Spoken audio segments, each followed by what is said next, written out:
Sa video na ito ay pag-uusapan po natin ang isang nakakaintrigang balita dito sa mundo ng crypto. At ito po ay tungkol sa isang pro XRP lawyer na si Ginoong John Deaton, kung saan ay naglabas po siya ng kanyang sariling bersyon ng tinatawag na Crypto Mount Rushmore. Para sa mga hindi po pamilyar, ang Mount Rushmore ay isang monument sa Amerika na may mukha po ng 4 na dating presidente. Ngayon, kung may monument rin daw para sa pinaka malalaking personalidad sa crypto dito sa mundo ng crypto, sino-sino kaya ang dapat mapabilang? Ayon po kay Ginoong Deaton, dapat mapabilang sa listahan hindi lang si Ginoong Satoshi Nakamoto kundi pati ang ilang executives ng Ripple tulad po ni Ginoong Jed McCaleb at saka David Schwartz. Kasama rin sa mga pangalan ang ilang malalaking tao sa likod ng Ethereum, Cardano, Coinbase, Binance at saka iba pa. Ngayon ay himay-himayin po natin ang balitang ito. Sino ba ang mga ito? Bakit sila napili? At syempre, ano ang epekto nito para sa atin bilang mga Pinoy crypto enthusiast? Yan, bago po tayo magpatuloy ay pakibasa na lamang po muna ang disclaimer dito sa ibaba ng ating screen. At ang source po natin ng balita dito ay ang CoinGate. Yan po, nakikita po natin dito ay si yan siya po ang pro XRP lawyer na si Ginoong John Deaton. Yan. Ngayon ay simulan po natin sa kung sino nga ba itong si Ginoong John Deaton at bakit siya may kredibilidad dito sa crypto space. Yan, isa po siyang abogado na kilalang taga-suporta ni XRP.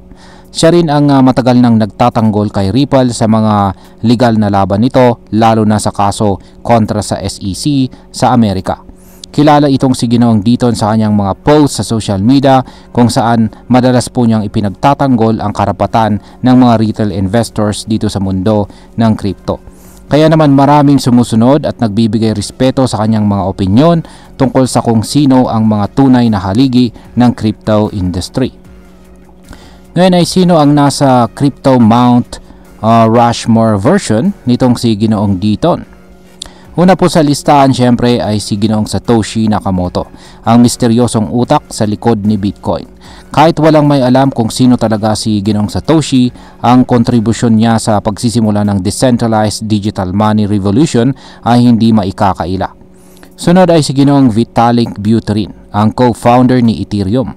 Si Ginoong Vitalik ang dahilan kung bakit meron tayong smart contracts at decentralized applications o dApps ngayon.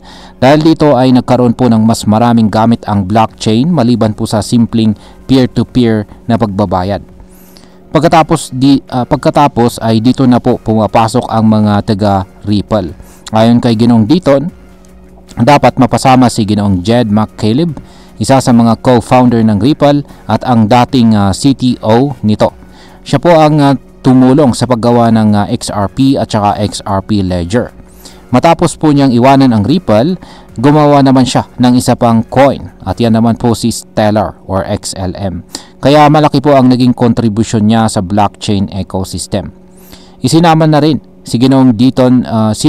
po ni Ginoong Deaton si Ginoong David Schwartz. Siya naman po ang kasalukuyang CTO ng Ripple. Siya ang isa sa mga utak sa likod ng XRP Ledger at may mga naunang patent na halos kasing tanda ng blockchain technology mismo. Si Ginoong Schwartz din ang nangunguna ngayon sa upgrade ng XRP Ledger para tapatan ang mga gaya ni na Ethereum at saka Solana. Ngayon ay sino pa ba ang nasa listahan bukod sa mga tiga Ripple? Hindi lang sina Ginoong Jed at David ang kinilala ni Ginoong Deaton.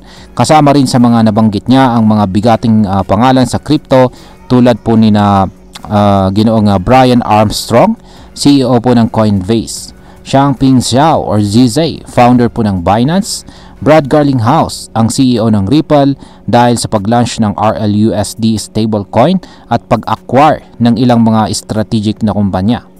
Si Paulo Arduino ng Tether, si Jesse Powell ng Kraken, Caitlin Long ng Custodia Bank.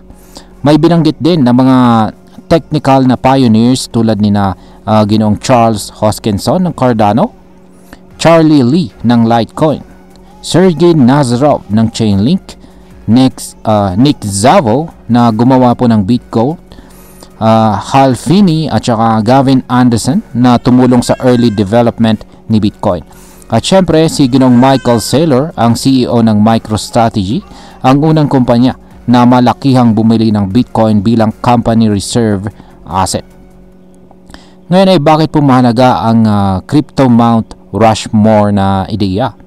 Ang ideya po ng Crypto Mount Rushmore ay hindi lang simpleng listahan. Isa itong pagkilala sa mga taong tunay na nag-ambag sa pag-unlad ng blockchain at saka crypto ecosystem. Isa rin itong paraan para balikan ang pinagmulan ng industriya at bigyang halaga ang mga taong patuloy na tumutulak sa pagbabago. Para sa mga baguhan sa crypto, ito rin ay nagsisilbing guide kung sino ang mga dapat kilalanin at pag-aralan ang mga gawa.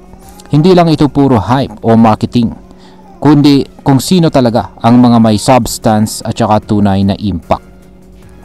At ngayon ay pag-usapan na po natin ang posibleng epekto nito para sa atin bilang mga Pinoy crypto enthusiast. Para sa atin dito sa Pilipinas, malagang maintindihan natin kung sino ang mga tunay na builders sa industriya.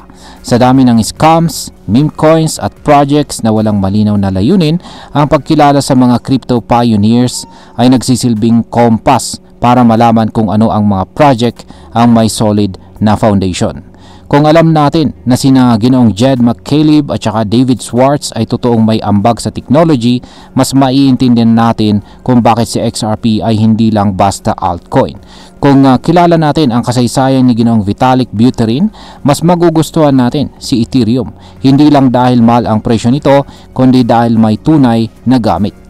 Malaki ang tulong nito sa pagbuo ng tamang mindset bilang crypto investor na hindi lang puro presyo ang tinitignan, kundi pati na rin ang technical at saka historical value ng isang coin.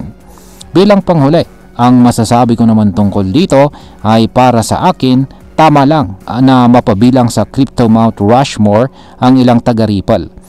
Masyado nang naging sentro ng kontrobersiya si XRP, pero kung babalikan mo ang mga unang araw ng blockchain, hindi mo maikakaila ang ambag ng Ripple team.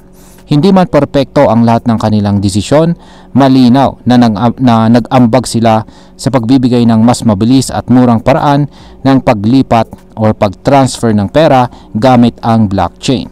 At syempre, kung pag-uusapan natin ang future, mahalaga rin na kilalanin ang mga bagong innovators. Pero sana, habang lumalalim ang crypto adoption dito sa Pilipinas, matuto rin tayong kilalanin ang mga roots ng technology ito. At ayun, hanggang dito na lamang po tayo sa video na ito mga ka-crypto. Marami pong salamat sa panonood. Ingat po tayo lagi at God bless po sa ating lahat.